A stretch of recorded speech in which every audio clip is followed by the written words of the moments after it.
So yesterday we talked about the arcs and the angles that are created within the circle. And we're going to talk more about some other angles and arcs that we create on Monday.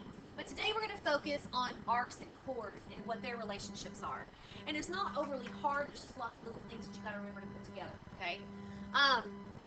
And so our first theorem says that in a circle or in congruent circles, two minor arcs are congruent if and only if their corresponding chords are congruent.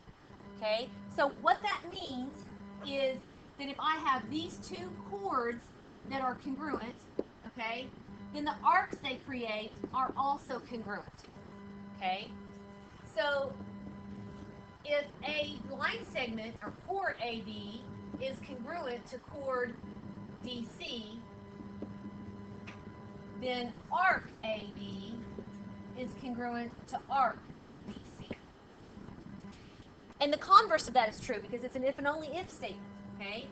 If the two arcs are congruent, then the chords are congruent, okay? So the opposite is true if arc AB is congruent to arc DC, then chord AB is congruent to chord DC. So they work together. The chords are congruent and the arcs are congruent. If the arcs are congruent, then the chords are congruent. And these have to be minor arcs, it says. Alright, so let's apply this. In the embroidery hoop, AB is congruent to CD. We want to find the measure of arc CD. Well, what do we know about arc CD? It's congruent to arc AB, so these two are congruent, right? Okay, but I don't know what either one of them are, but I do know what the measures of these two arcs are. So what might I do? Yes, Anna. Okay, good. So in essence, really, we're making both of these X since they're the same, right?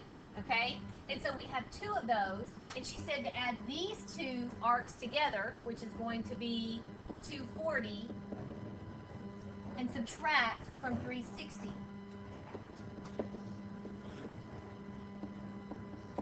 And so if we do that, we end up with 120, and then divide by 2, which is going to be 60.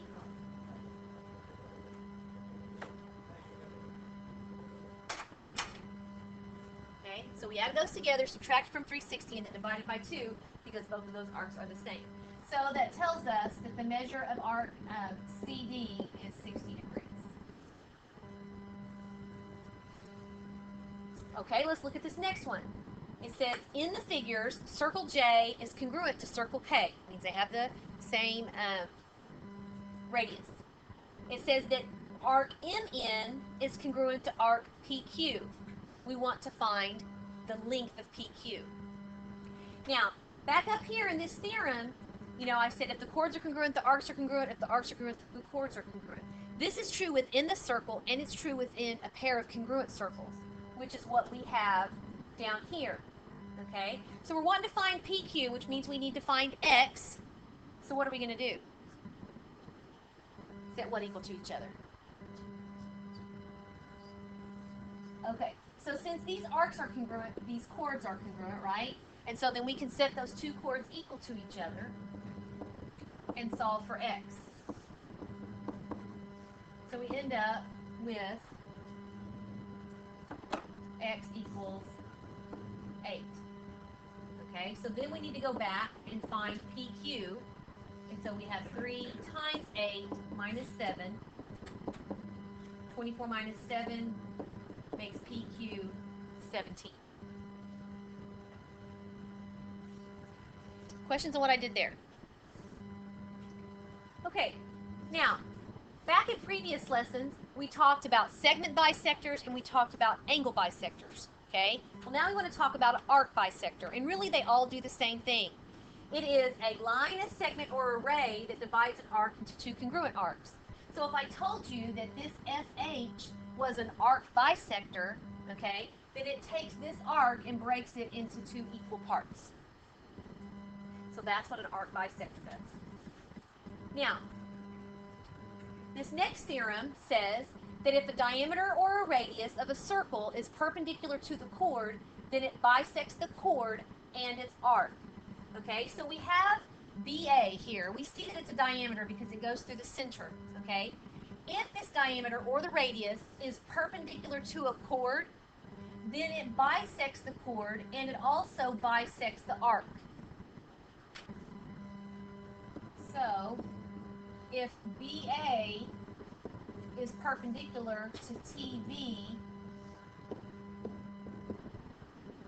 then TU is congruent to UV, and arc TA is congruent to arc VA.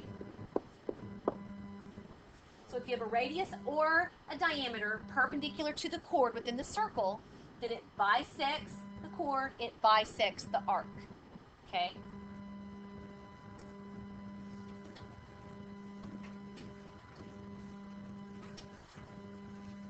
Now, let's say you looked at it the opposite direction. Okay? Let's say that you're looking in a picture and you see that this segment here is the perpendicular bisector of a chord.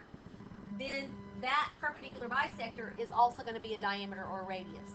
Okay, so it kind of works backwards. All right, so let's do an example here. It says circle O has a diameter of 28 inches. So this right here is 28. This means that the radius is half that, 14, right? Okay, so circle O has a diameter of 28. Radius OB is perpendicular to chord CD. So this OB is perpendicular to this chord. And that chord is 20 inches long. Okay? Now, what happens when a radius is perpendicular to a chord? Okay, it bisects it, right? It makes the two of them congruent, right? So this is congruent to that. So if the whole thing is 20, then each of these parts are 10, right? It also bisects the arc, doesn't it? If it's perpendicular to the chord, it not only bisects the chord, but it bisects the arc, right? Okay. So the first question says, if the measure of arc CDE, which is this whole arc here, is 134, find the measure of arc CB. What do we do? Well, I heard it. Divide 134 by 2. Okay, so I'm going to take 134 and I'm going to divide by 2. And that ends up being what? 67 degrees? Okay, 67 degrees. All right, now let's look at the next one. In this next problem, they want us to find the length of OX. Okay, that's this little piece right here. Okay, we want to find that length. Now, what you have to do sometimes is redraw a radius or draw another radius, because no matter how many radii you draw, they're all equal, yes? In the circle, because they're equidistant from the center. Okay, so what we're going to do is we are going to take and we are going to draw another radius to the end of the chord. Okay, and it's going to be the same as the other one, which is 14. In doing that, what do I create? A right triangle, right? Okay, where I know two sides of it, and I'm actually looking for that third side. So I've got this little right triangle now, and so what could I do to find that length OX? The Pythagorean theorem. So I'm going to do x squared plus 10 squared equals 14 squared. So we have x squared plus 100 equals 14 squared is what? 196. Subtract 100 from both sides, and then we take the square root. And how can you break 96 down? I think 16 goes into it, doesn't it? So we take 96 divided by 16, it goes 6 times. So this breaks into 16 times 6, which is 4 radical 6.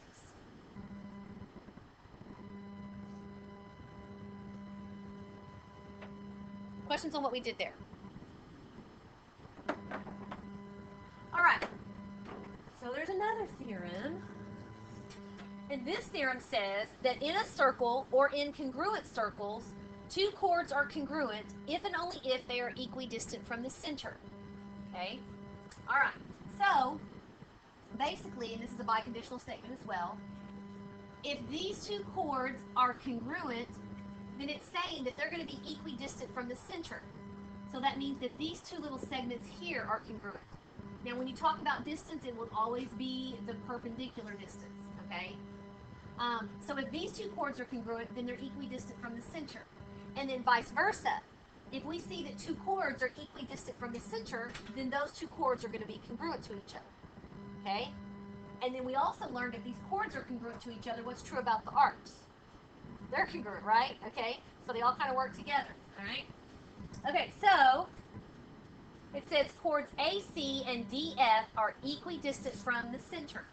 So that means that these two are equidistant from the center. When you talk about distance, it's the perpendicular distance, okay? If the radius of circle G is 26, find AC and DE.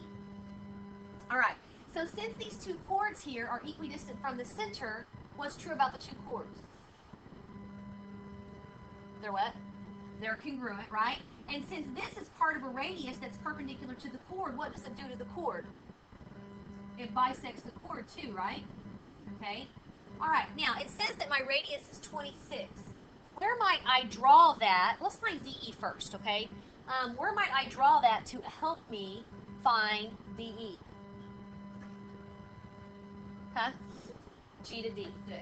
Okay, so I'm going to draw it from G to D, and it says that it's 26, right? And so now I've created myself another right triangle, and so what can I do? I can do the Pythagorean theorem. Does anybody recognize this one? Is it a triple? It's a 5, 12, 13, isn't it? Okay, let's test it. Okay, 10 squared plus x squared equals 26 squared. So we have 100 plus x squared. What is 26 squared? 676.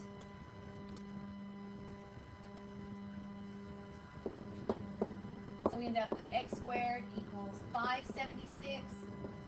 Take the square root, so it will be 24. So it is a 5, 12, 13. 5 times 2, 12 times 2, 13 times 2.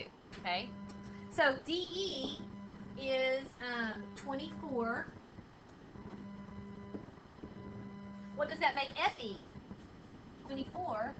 And so the whole thing is 48, right? Which means AC is what? 48.